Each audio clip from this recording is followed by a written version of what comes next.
But to try to house people is very expensive. The government doesn't want any part of it. They tried housing. Housing doesn't work when government gets involved at any time. And you can go back to some earlier days in this country when with all the housing that they tried to set up, but you set it up wrong. You just can't set up housing, like I said earlier. You just can't put people in housing that have issues and walk away from them. You're setting them up for future failure because you just can't walk away because they need help.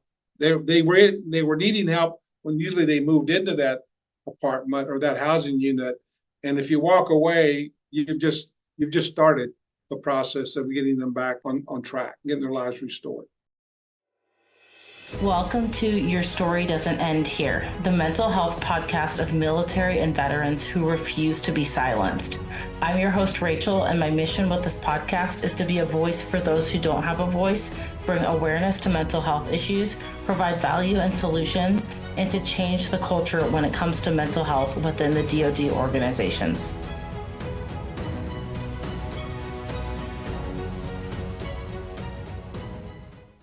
Hey everyone, thank you so much for coming back for another episode of Your Story Doesn't End Here. Today's guest is Dale Mullin, who is the president and founder of Warrior Homes of Collier. He is a small town Kansas native. Dale grew up in Kansas City, Kansas, and entered the military at 19 years old, serving 3 years in Vietnam as a personnel specialist. After graduating from the University of Kansas, he then worked for 30 years at the Fortune 500 company Avon, ascending to the position of Global Director of Logistics and Transportation. Following his corporate career, Dale retired and relocated to Naples, Florida. Quickly tiring of golf and fishing, he turned his focus to community service, creating Warrior Homes of Collier in 2014. Dale, thank you so much for being on the show today. Thank you, Rachel, for having me. My pleasure. Talk about something that's very, very dear to my heart is veterans. Yes, I love it. And I was so excited to hear about what you're doing. And I'm excited to pass it off for you to tell more to the listeners. But before we get into that today, just to kind of start our episode off to gauge kind of mood and how you're feeling today, if you could describe how you are coming into this space today in this episode, your emotions in one word or a couple words, how would you describe that? Passionate. I love it. Very much so. And looking forward for this opportunity to talk about a very important need that our veterans are experiencing today. Issues. Passionate is an incredible way to set the tone for this. So Dale, I'm going to pass it off to you to just tell the listeners a little bit more about yourself, your background, and how you got into what you are doing with Warrior Homes of Collier. Okay, well, thank you very much, Rachel. I think you did a good job in introducing me, a little bit of background, who I am, what I do today. I am retired, but from my career, but not retired from life. I enjoy what I'm doing. What energizes me, keeps me motivated to get up every day because we really feel like we're making a difference in the lives of so many veterans that are across the spectrum of anyone from the age of the earliest veterans that are coming back from today's wars that are in their, let's say, early 30s to veterans that are, I think the oldest veteran that I work with is about 89 years old. So it's a wide spectrum. And veterans have various needs like all of us have in life. The needs that we have when we're in our 30s versus the needs we have when we retire are totally different from a health standpoint, as well as housing and other needs that you might have in your lifetime. And where those needs surface and how they reach out for help varies by veteran. And I find that veterans in general tend to be very proud people. They have served. Their mission usually is about helping others, showing up to rescue others, defend others, protect this nation. And for them to get to a point in life where they are in need for somebody to help them is not easy. And I find that that's a very common thing that I find. And when they do talk about needs and you say, well, here's what I can do for you, they usually don't want to take everything that you have. They say, well, leave something for somebody else, or I'm not worthy enough. Somebody else is probably more in need than I am. Give it to them. And I often say, no. I can't think of anyone that's more in need of somebody who needs help, is hungry, needs a place to sleep, needs a bed, needs food, whatever it is that's more deserving than you are when you're somebody who was willing to raise your right hand in the square to stand between us citizens and the evil in the world, protect our freedom. And to me, how do you not be able to rationalize that and say, you know what, I'll give you everything I have. Even you need a shirt, I'll take the shirt off my back, if need be, to help you out if you're in need. So, and that tends to be really my passion. And when you see the need out there, and also the willingness of folks that we run into that within our community that are willing to help. I say you don't really have to sell, you just have to tell people about the need. There are veterans that living in our community that need help. And when you explain that to folks, usually they're ready to say, hey, well, how can I help? What do you need? Find it very, very helpful. So why homelessness? Why that, of all the issues that are affecting the veteran community, and you and I know that there's quite a bit, why did you specifically hone in on the topic of homelessness? Well, it started out on more mental health related, is where it really started out in dealing with veterans that were what I would call current day veterans that were post 9/11, who are coming back from combat, overseas tours, dealing with PTSD or traumatic brain injury, that were having mental health related issues. And a lot of the impact of a lot of that, ramifications of a lot of that, ends up in homelessness. And usually a lot of it ends up being related to substance use and mental health related. And homelessness always ends up being a major component of that. Very, very common theme. When you hit the bottom, when you spend all your money, when your family has disowned, I wouldn't say disowned you, or your family certainly has had enough of you, ended a lot of relationships, jobs, family related. What happens is they end up in a state of homelessness. And 50% of all veterans have 50% are more likely to become homeless, 50% of the veteran population. So is likely to become more homeless than the average population. And 2% of them, I would say, end up being something like 22% end up committing suicide in this country. So you have suicide rates, homeless rates being two things that pretty much work in common. Usually got some mental health issues, a high percentage of them are homeless. And I think statistically, it's like 90% of all homeless people have some level of mental health issue. And so homelessness ends up being a common thing. And normally, if you can't fix the homeless issue, then you can't work on the other parts of somebody's needs that they might have that has to do with mental health, shelter, food, all those other things that go along with it. Right. It goes back to those basic human needs. If we're in survival mode, how can we really focus on the other things? And most people don't focus on right. Therapy when they don't have shelter over their head. So I love that kind of starting with mental health led you to that. So it sounds like you don't just give veterans shelter and then leave them alone. You also provide other support services. Yeah, absolutely. If you don't have a structure around housing, your housing programs, then the person will fail if you don't have structure around it.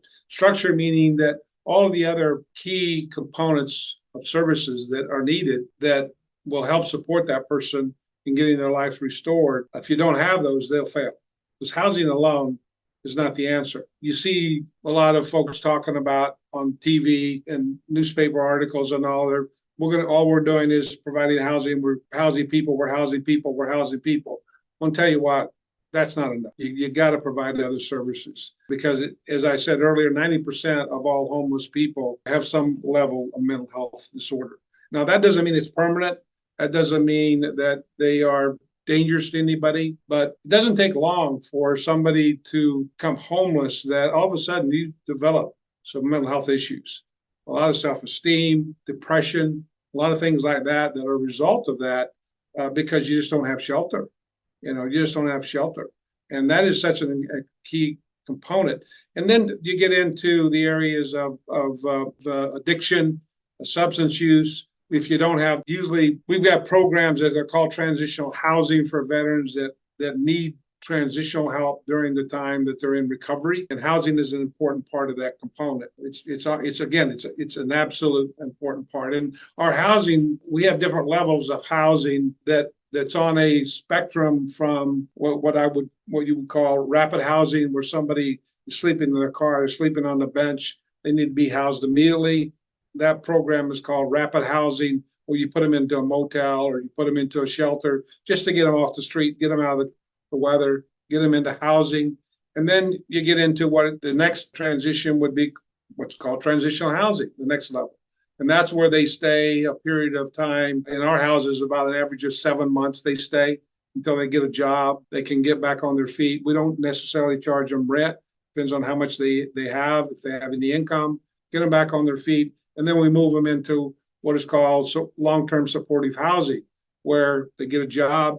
They can't afford to pay 100% of the rent, but they get into group housing where they pay a portion of their rent so that they can get on with their life. And then ultimately they move into permanent housing where they get an apartment of their own, a house of their own, and get on with their life. So it's on a continuum from rapid housing to permanent housing. And a lot of people talk about affordable housing, and they don't understand that affordable housing tends to be workforce housing. We're talking about a group of folks here that is below workforce housing.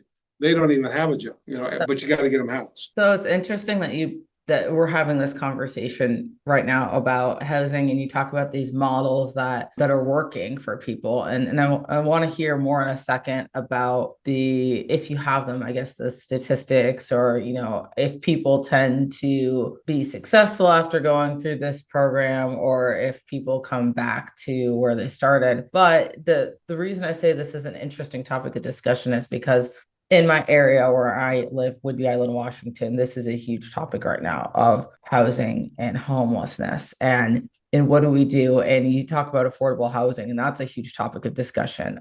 People don't want to put money or resources or pick a specific location for workforce housing, because a lot of people know that just giving people housing isn't the answer, because it's not giving them the tools that they need to actually change the root source of the problem, which a lot of times I'm assuming is that people they know what they know and they don't know what they don't know. And just giving them housing isn't changing the lifestyle or giving them the support that they need to actually get them out of the situation that they're in.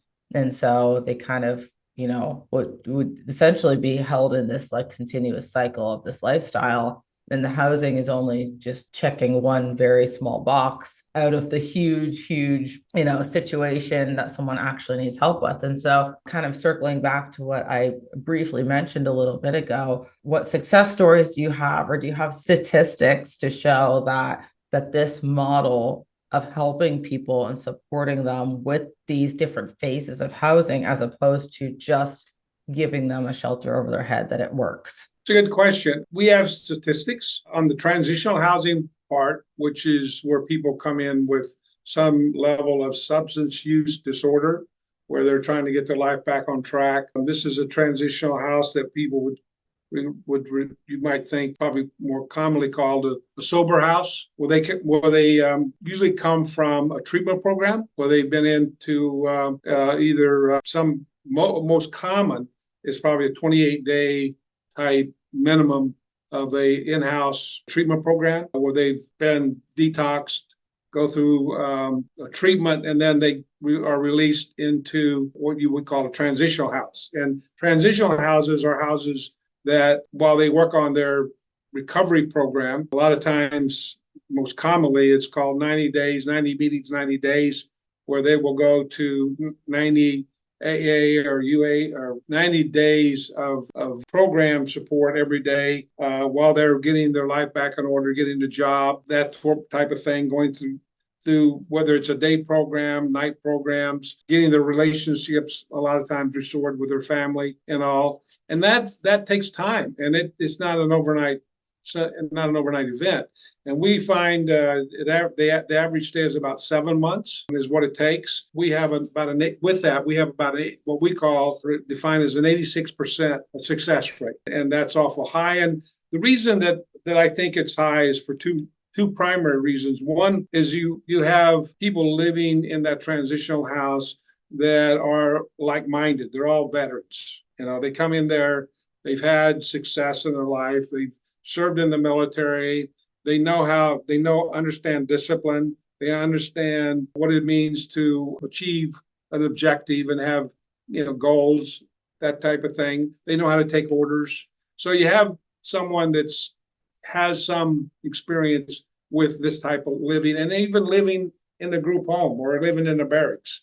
And so because of that, statistics say that there's a better chance of success. So you have that working for you. And then the other thing is, when they come in, we don't make any demands of them in terms of, hey, you got to start paying $100 or $200 or $300 a week. When they come in, we've had veterans come into our transitional house from veterans, what was called Veterans Treatment Court, which they come right out of jail with nothing but a pair of pajamas and a dead cell phone. They come into our house, they don't even have to pay anything at all until they get a job, get to work, and then we start working with them on a budget and then figuring out what they can afford to pay.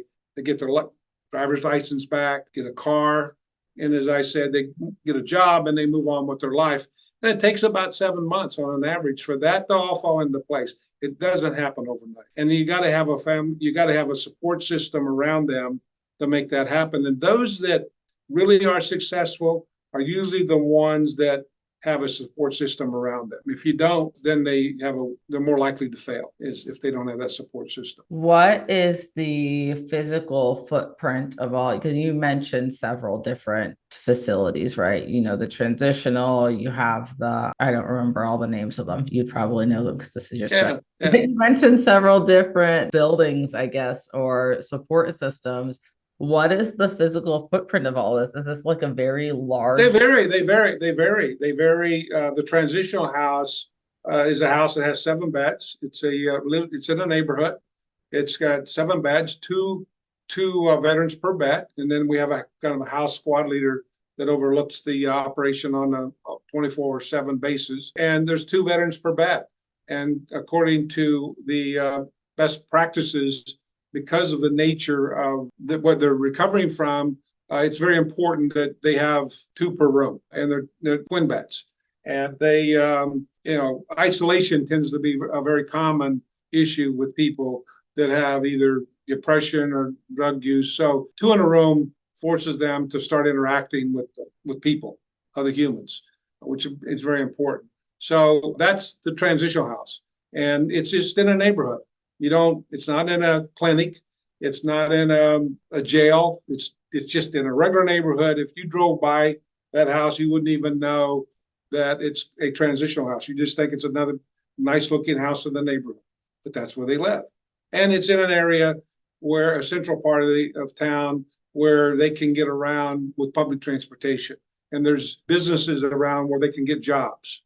Very, very important. And they're close to the VA, because they're going to be interacting a lot with the VA, and whether they're riding the bike or taking public transportation, they're close to the VA services.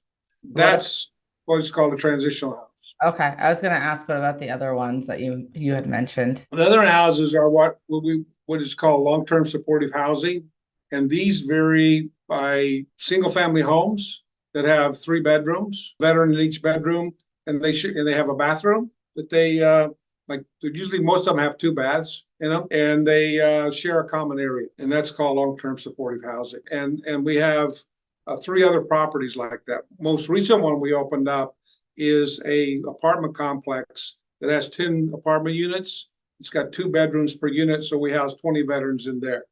We're a small community. Naples, Florida population, when it's not in season, is a little less than 400,000 people. So we're a small community. When we did a homeless count a few years ago, we only had a total of about 97 estimate. We had about 97 homeless veterans living in our community. So we're not overwhelmed. So it's a fixable problem in our community, something we can get our hands around and begin to fix, but it's expensive. Housing is expensive, and the overall, when you start talking about homelessness, it's not a topic that most people want to talk about, and there's a stigma, associated with homelessness. And in our country, we have become, I think, really politicized homelessness more today than we ever have. And if you're a sanctuary city, or you're a city that provides homelessness people to put up a tent and live, then you must be a different color, between red and blue. You know what I'm talking about. And that's the sad part, because who suffers are those that are most in need while we politicize it. Yeah, I think a big issue in my community when it comes to homelessness is, a lot of times the local government or organizations or just individual people, they're like, oh, well, we don't have a homeless shelter. So, people just pull their RV or their car on the side of the road. But then now, again, there's no support. And so it just perpetuates an issue without providing the support that people need. And then oftentimes people they go to that clinical side of things, back to kind of the overarching mental health issue that exists in the country, which is, oh, we don't have enough psychiatrists. We don't have enough psychologists. What do we do? I don't know. We just kind of rack our brains about the same things over and over. And so that's why I think it's so interesting that you have created this model that has such an incredible success rate. But what that key feature of putting like-minded people with like-minded people instead of just creating this like homeless shelter where people can just show up and like, yeah, there may be resources, but it's not providing support specific to that person's needs. Do you have any plans of expanding outside of your area with what you're doing? I wish we could. The answer to that is no. And the reason that I say no is the lack of funding. In our community, we live in a very expensive community. We're here in Naples, Florida. And the cost per bed to house somebody here is $120,000 per bed, the fixed cost to house somebody. Now, that's cheap compared to some other parts of the country, but it's still higher than other parts of the country. I mean, there was a number I saw the other day, was quoted in San Francisco, for example. They're setting up these paved parking lots, and it said the city is costing the city about $160,000 the cost per tent to put somebody on one of these spaces in a parking lot. $160,000, just a piece of blacktop. In LA, I read an article a few months ago that they're over $1 million per bed to open up a facility to put somebody in the LA, area of California. And so you can go, and you can go, if you go to some other parts of the country, it could be a lot less than what it's costing us here, 120. But it's all sized based upon the economics of your community, but it's still expensive in any way you look at it. Housing is expensive. The number one thing that we face in this country across the board is housing in general, and the high price of housing. Your generation, for example, housing in your generation versus when I was your age, it was affordable and it was attainable. But now housing for young couples, young families, is almost ownership. And I'm talking about particularly is almost out of reach right now for a lot of young families. And that's very sad. And we don't have time to talk about why, but it's the reality of the world we live in here today. But to try to house people is very expensive. The government doesn't want any part of it. They tried housing. Housing doesn't work when government gets involved at any time. And you can go back to some earlier days in this country when with all the housing that they tried to set up, but you set it up wrong. You just can't set up housing, like I said earlier. You just can't put people in housing that have issues and walk away from them. You're setting them up for future failure because you just can't walk away because they need help. They were needing help when usually they moved into that apartment or that housing unit, and if you walk away, you've just started the process of getting them back on track, getting their lives restored. Yeah, absolutely, and understood. Talking about the price of housing. I mean, here in Washington State, it's absolutely insane. And I'm from the Midwest originally. I'm from Iowa. I still have family in Iowa. And I look at the price of buying a house in Iowa compared to the price of buying the same size house in Washington. And it's just night and day.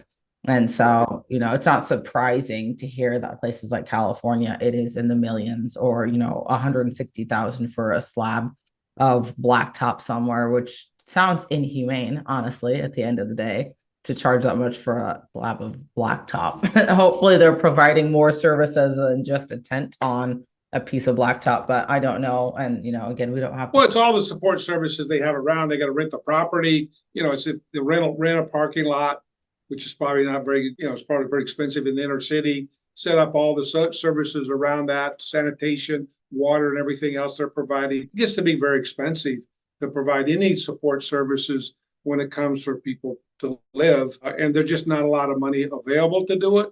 There's not a lot of will to do it.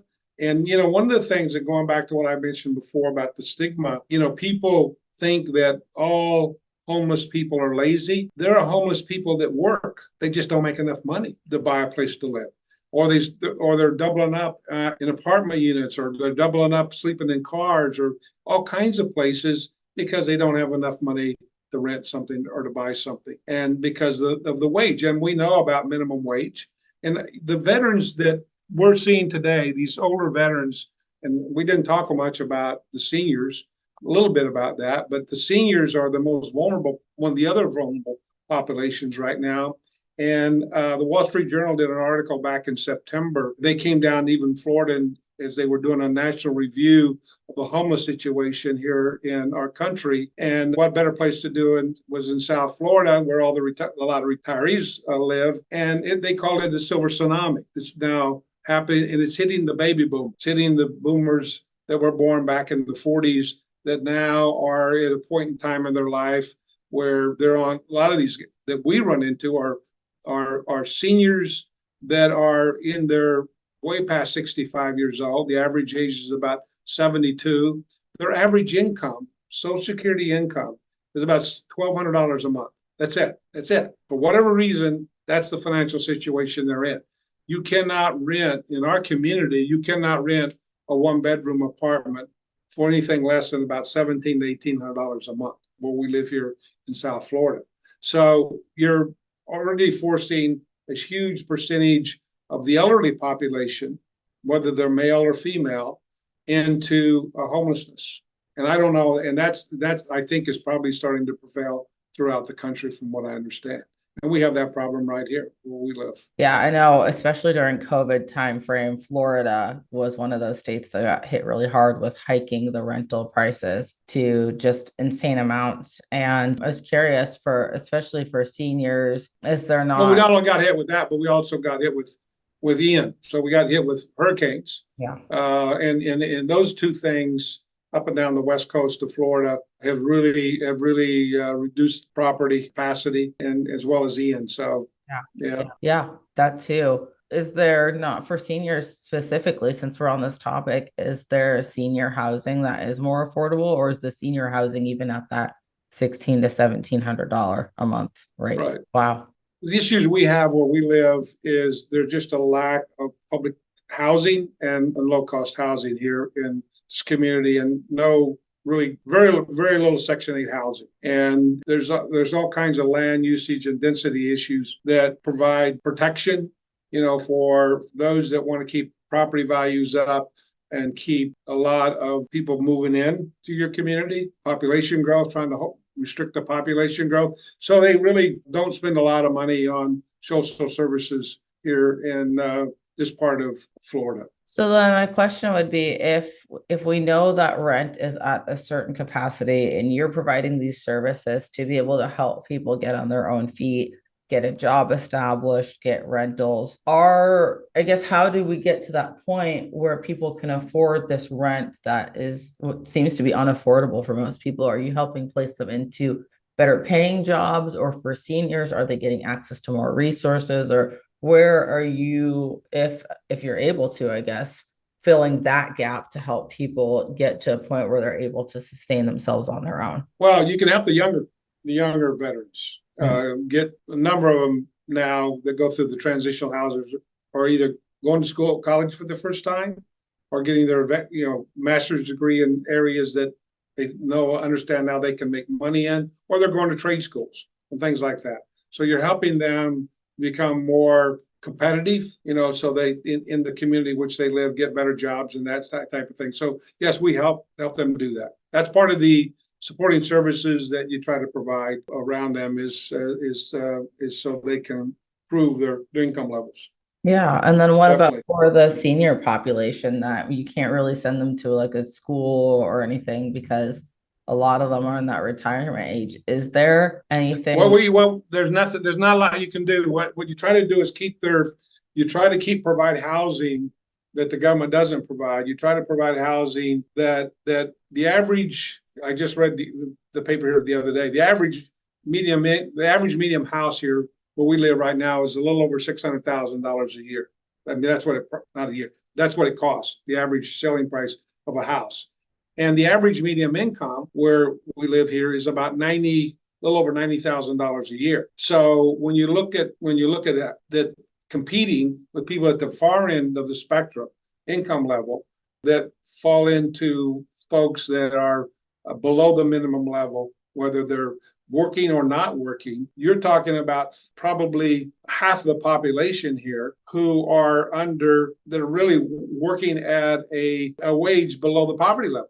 At or below the poverty level. And what we're doing for our housing, we do a formula that's pretty common in the housing industry in this area of providing supportive housing, is you charge them 30% of their gross income, okay? And their income has to be no more than 50% of the average median income for a single individual. So here, we're talking about the average median income of 50% is about $25,000 to $28,000, something like that a year. And then we'll charge them no more than 30% of their gross income. So first of all, to qualify, they can't be making more than $25,000 or $30,000 a year, live in that housing, and then whatever their income is, we will not charge them more than 30% of their gross income, which is a pretty good rule of thumb. And so you're getting rental payments on these group homes, guys paying on an average of about almost $400 a month. About $100 a week is all they're having to pay. And so when you're only have an income of $1,200, that leaves you another, $500 to $800 a month to live on. And what we do in addition to that is food is like in a lot of areas, there's a lot of people that need food. So there's a lot of food banks around that provide food for these individuals, including veterans that fall into this category as well. So there's a lot of food banks. Thank God for food banks. Yeah. Well, that's awesome that you're in a position that you're able to provide so much support to people aside from just, kind of like we mentioned several times, the shelter, and then here you're on your own. This is all we can provide for you. And I know you're not looking to expand necessarily, but I think the model, if it would be duplicatable, would be an incredible model to share through other places in the country that are trying to figure out veteran homelessness or just homelessness in general. So I'm so appreciative that you just took the time to share what you're doing and what's working in your area and what you've put your heart and soul into as your passion.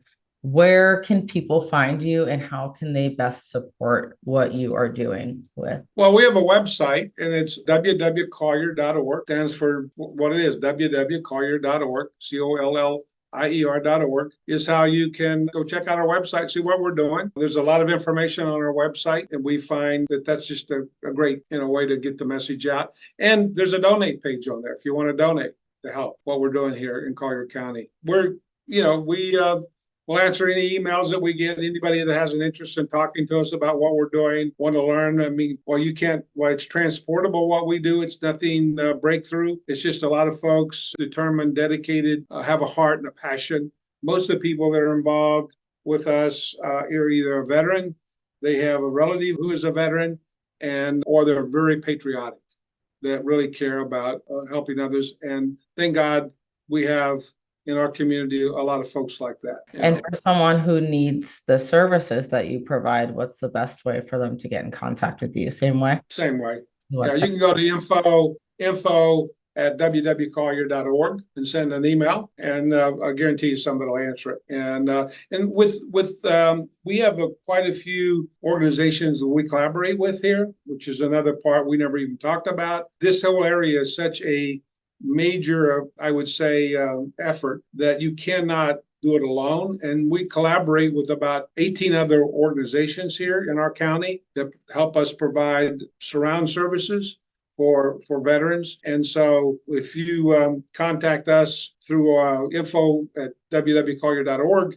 we can put people in touch with other veteran services in our community that whatever the need may. It could be helping with rent, it could be helping with utilities. Sometimes they're cell phones. We help as long as you're a veteran and you serve your country. We don't deal with anyone with a dishonorable discharge, but otherwise we will help every veteran that gives us a call. Our goal is to ensure that no veteran is left behind in our community. I love that. And I hope that people that are listening to this episode do at least check out what you're doing, share what you're doing. And if you're in a position and you're listening to this and you can donate, please consider donating. Causes like this, especially the local community causes that aren't necessarily in national news. I mean, where we start making a difference is in our own communities. And so this is very near and dear to my heart because it is a community that has decided to step up. How do we collaborate? How do we support the veterans in our community that need it the most and make a difference? So Dale, I am absolutely just impressed and amazed and so in support of what you are doing down there in Florida. In any way that I can help spread the word, mainly with this podcast or sharing it and telling people to share it, I'm all about it. So Dale, are there any last words or pieces of advice that you want to leave the listeners with today before we wrap up? Support a veteran. I think that so many people think, and some veterans to thank them for their service, pat them on the back is enough, but sometimes it's not enough. And really make sure that you really support the veterans more than just pat them on the back and thank them for their service. If you see one in need, give them a helping hand, because a lot of them are looking for a hand up, not a handout. And that's what I would say. Give them a hand up, those that are in need. Thank you for taking the time to listen in today. With your support, we are able to increase awareness of the mental health issues affecting service members and veterans today with the goal of creating positive change. If you got value from this episode, please take 30 seconds to subscribe and share this episode within your own network. Until next time, remember, your story matters, your mental health matters, and your story doesn't end here.